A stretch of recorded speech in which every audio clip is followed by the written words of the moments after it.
Hi hello, എല്ലാവർക്കും പുതിയ വീഡിയോയിലേക്ക് സ്വാഗതം. ഇന്ന് ഞങ്ങൾ മണാലിയിൽ മൂന്നാമത്തെ ദിവസമാണേ. അപ്പോൾ ഇന്ന് ഞങ്ങൾ പോകുന്നത് മണാലിയിലത്തെ പ്രശസ്തമായ ഹഡിംബ ടെമ്പിളിലേക്കാണ്. അപ്പോൾ നമുക്ക് ഇന്ന് ഹഡിംബ ടെമ്പിളിലത്തെ വിശേഷങ്ങൾ കാണാം. എല്ലാവരും വരൂ, നമുക്ക് ഹഡിംബ ദേവിനെ കണ്ടിട്ട് വരാം. അങ്ങനെ ഇതിപ്പോൾ രാവിലെ 8 മണിക്ക് ഞങ്ങളുടെ ഹോട്ടലിൻ്റെ വിൻഡോയിൽ കൂടെയുള്ള കാഴ്ചയാണ്. 8 മണി 8:15 ആയപ്പോഴത്തേക്കും ഞങ്ങൾ എഴുന്നേറ്റു. ഹനീദേ തണുത്ത് വിറച്ച് അവിടെ ഇരിപ്പുണ്ട്. ഇവിടെ നോക്കൂ.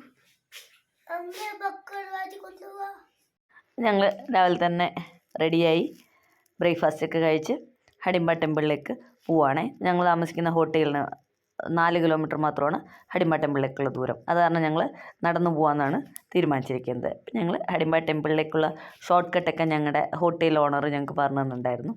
ഞങ്ങളങ്ങനെ നടക്കുകയാണേ. ഞങ്ങളങ്ങനെ നടക്കുകയാണ്. അപ്പം നടന്ന് മെയിൻ റോഡിൽ എത്തിക്കഴിയുമ്പോൾ കുറച്ച് സ്റ്റെപ്സ് ഉണ്ട്. ആ സ്റ്റെപ്സ് കയറി കഴിഞ്ഞാൽ ഹഡിംബ ടെമ്പിൾ എത്തും എന്നാണ് പറഞ്ഞത്. അപ്പം നിങ്ങൾക്ക് അവിടെ റൈറ്റ് സൈഡിൽ കുറച്ച് മരങ്ങളൊക്കെ ഇങ്ങനെ ഉണങ്ങി നിൽക്കുന്ന മാതിരി കാണുന്നുണ്ടാവും. അതൊക്കെ ആപ്പിൾ മരങ്ങളാണ്. അത് ആക്ച്വലി ഉണങ്ങിയതല്ല, മഞ്ഞുകാലത്ത് ഇല പൊഴിച്ച് നിൽക്കുന്നതാണ്. ഇനിയിപ്പോൾ ഇതിൻ്റെ ഹാർവെസ്റ്റിംഗ് സീസൺ വരുന്നത് സെപ്റ്റംബർ ഒക്ടോബർ ഒക്കെയാണ്. അപ്പോൾ ആ സമയമാകുമ്പോഴാണ് നിറയെ കായ്ക്കുന്നത്. ഞങ്ങൾ ആ കാഴ്ചകളൊക്കെ കണ്ടിട്ട് മുമ്പോട്ട് നടക്കുകയാണ്. മരങ്ങളാണ് കണ്ടിട്ട് ഉണങ്ങിയതല്ല, ഇല പൊഴിക്കൂലേ. ഞങ്ങൾ ഏതാണ്ട് 9:30-10 മണിക്ക് ആവാറായപ്പോഴാണ് അവിടെ നിന്ന് ഇറങ്ങിയത് ഹോട്ടലിൽ നിന്ന്. ഞങ്ങളങ്ങനെ മെയിൻ റോഡിലെത്തി. അത്യാവശ്യം തണുപ്പുണ്ടായിരുന്നു. അങ്ങനെ നല്ല പിഞ്ചിങ് കോൾഡൊന്നുമല്ല, കുറച്ച് സൂര്യനൊക്കെ ഉണ്ട്.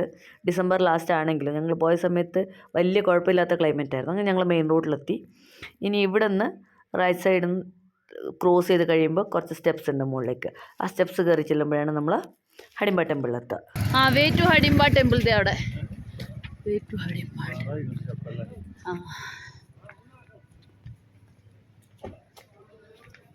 അങ്ങനെ ഞങ്ങളതേ സ്റ്റെപ്സ് കയറി തുടങ്ങി. ഇപ്പോൾ ഇവിടെ നിന്ന് കുറച്ച് മുമ്പോട്ട് പോയി കഴിഞ്ഞാൽ നമുക്ക് വണ്ടിയിൽ പോകാനുള്ള വഴിയും ഉണ്ട്.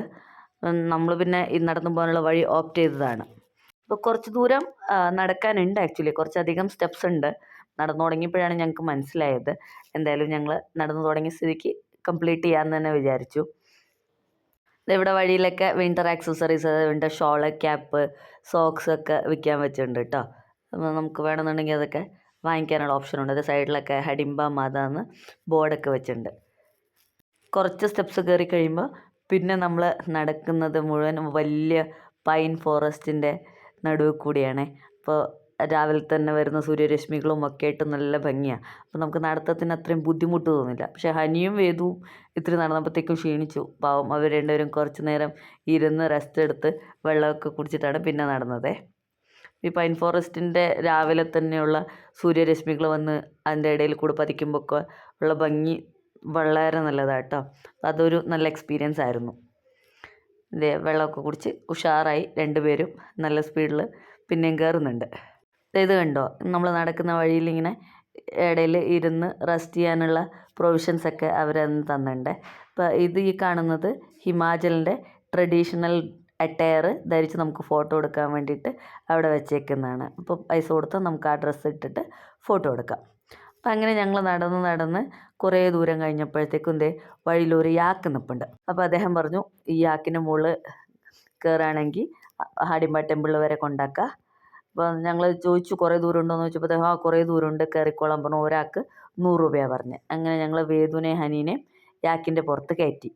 എന്നിട്ട് അമ്പലത്തിൽ നടക്കുവാണ്. പക്ഷെ ഞങ്ങളെ പറ്റിച്ചതാണ് കേട്ടോ. അത്രയും ദൂരമൊന്നും ഉണ്ടായിരുന്നില്ല, ഒരു 5 മിനിറ്റ് നടക്കാനുള്ള ദൂരമേ ഉണ്ടായിരുന്നുള്ളൂ. പക്ഷെ എന്തായാലും അവർക്ക് രണ്ടുപേർക്കും യാക്കിൻ്റെ പുറത്ത് കയറണം എന്നുണ്ടായിരുന്നു. കയറി നല്ലൊരു സുന്ദര യാക്കായിരുന്നു.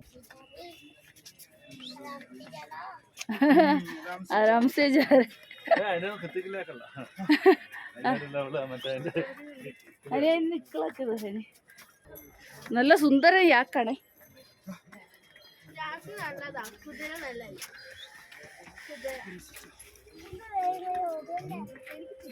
അങ്ങനെ ഞങ്ങളിത് ഹഡിംബ ടെമ്പിളിൻ്റെ മുമ്പിലെത്തി. ഇനി കുറച്ച് സ്റ്റെപ്സ്, ഒരു 5-10 സ്റ്റെപ്സ് കയറാനുണ്ട്. ഇപ്പോൾ കയറി കഴിയുമ്പോൾ നമുക്ക് അമ്പലത്തിന് മുമ്പിലെത്താം.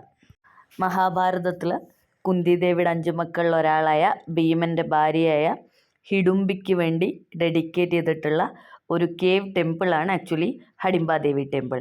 ഹിഡിംബി, ഹഡിംബ അങ്ങനെ പല വിധത്തിൽ ആ പേര് പ്രൊനൗൺസ് ചെയ്യുന്നുണ്ട്.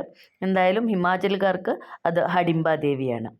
ഇത് വളരെ വിശാലമായ ഒരു പൈൻ ഫോറസ്റ്റിൻ്റെ നടുവിലാണ് ഈ അമ്പലം സ്ഥിതി ചെയ്യുന്നത്.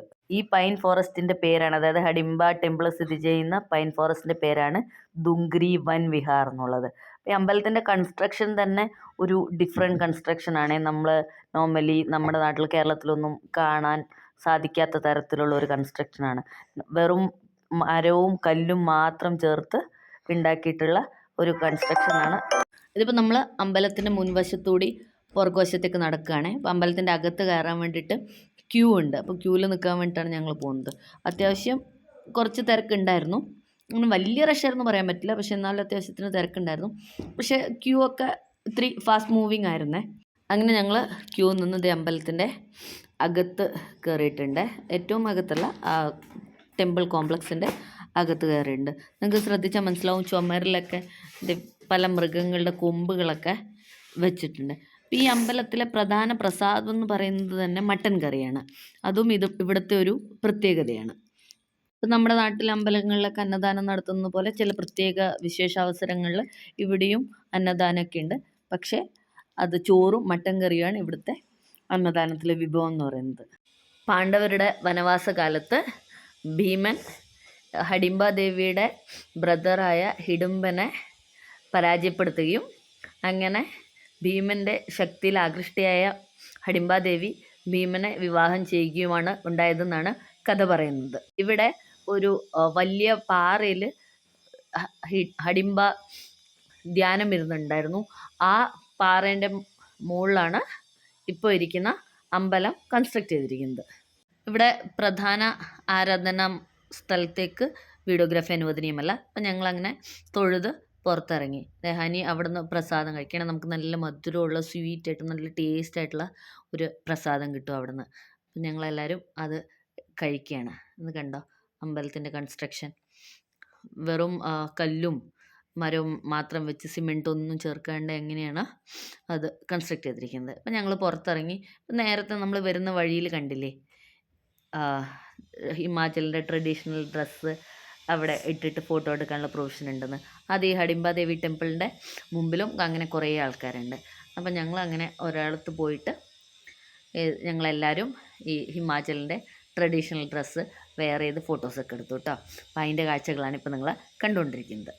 അങ്ങനെ ഞങ്ങളെല്ലാവരും ഹിമാചലിൻ്റെ ട്രഡീഷണൽ വെയറിൽ റെഡിയായി അവിടെ നിന്ന് കുറച്ച് ഫോട്ടോസൊക്കെ എടുത്തു കേട്ടോ.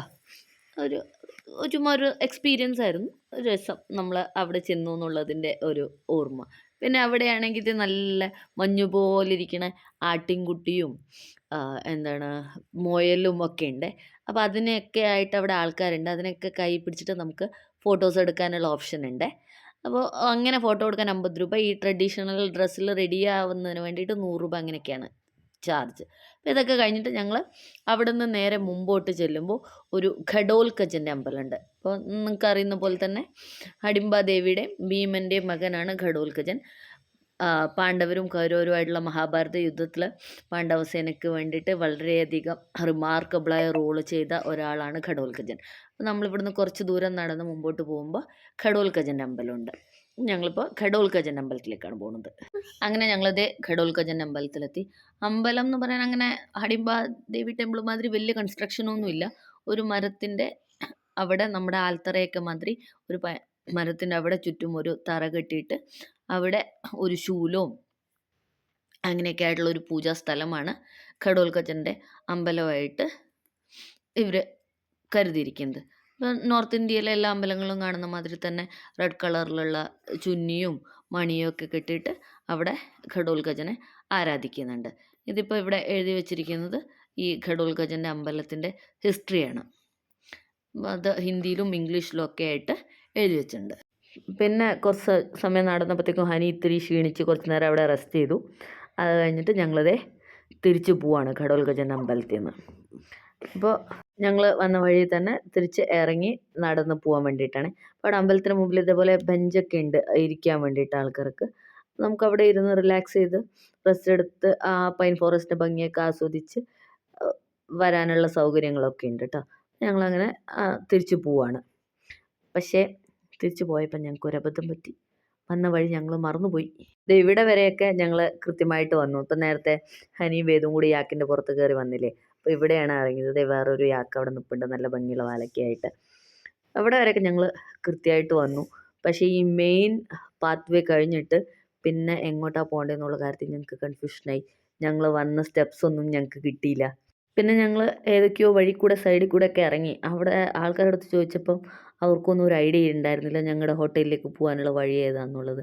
പിന്നെ നമ്മളെന്തായാലും മെയിൻ റോഡിലേക്ക് നടക്കാമെന്നുള്ള ഉദ്ദേശത്തിൽ ദേ ഈ പൈൻ ഫോറസ്റ്റിൻ്റെ ഇടയിൽ കൂടെയൊക്കെ കഷ്ടപ്പെട്ട് താഴോട്ട് ഇറങ്ങി പോവുകയാണേ. പക്ഷേ എന്തായാലും അതും ഒരു ട്രക്കിംഗ് മാതിരി അഡ്വഞ്ചർ ആയിരുന്നു. ഞങ്ങൾക്ക് മണാലിയിൽ വന്നിട്ട് വേറെ ട്രക്ക് ചെയ്യാനുള്ള ഓപ്ഷൻ ഉണ്ടായില്ല, കിട്ടിയിട്ടുണ്ടായിരുന്നില്ല. അപ്പോൾ ഇത് ഞങ്ങളൊരു ട്രക്കിങ്ങായി കൺസിഡർ ചെയ്ത് അങ്ങനെ അതും എൻജോയ് ചെയ്ത് ഞങ്ങൾ ആ പൈൻ ഫോറസ്റ്റിൻ്റെ ഉള്ളിൽ കൂടെ നടക്കുകയാണേ, താഴെ എത്തുന്നുള്ള പ്രതീക്ഷയിൽ.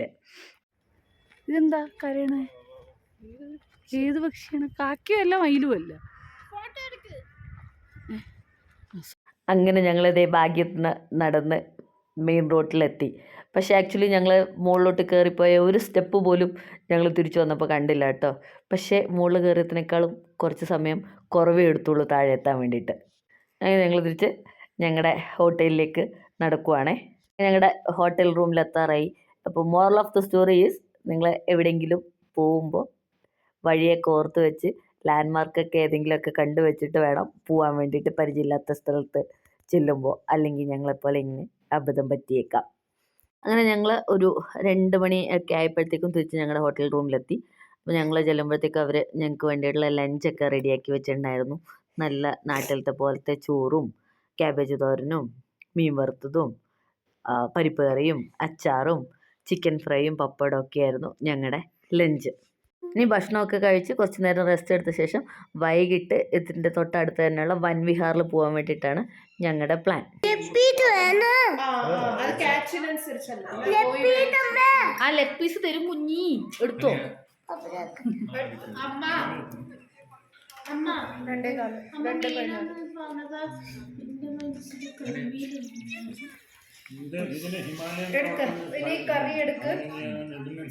क्या नाम है? ओरियो. ഹനി ഓർഡർ ചെയ്ത്, ഹനി ഒന്നും ചെയ്യില്ല കേട്ടോ. അങ്ങനെ ഞങ്ങൾ ഭക്ഷണമൊക്കെ കഴിച്ച് റെസ്റ്റ് എടുക്കാൻ പോവാണ്. ഇനി നമുക്ക് വൻവിഹാറിലത്തെ കാഴ്ചകളുമായിട്ട് അടുത്ത വീഡിയോയിൽ കാണാം. Thank you for watching. Thank you so much. ലൈക്കും ചെയ്യാനും സബ്സ്ക്രൈബും ചെയ്യുന്ന. ഇനി അടുത്ത വീഡിയോയിൽ കാണാം. ബൈ ബൈ ടു യു ഉമ്മ.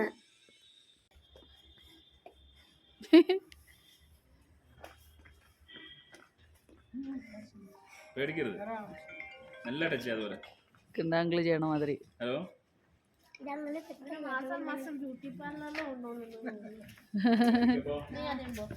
നോക്കുന്നുള്ളൂ.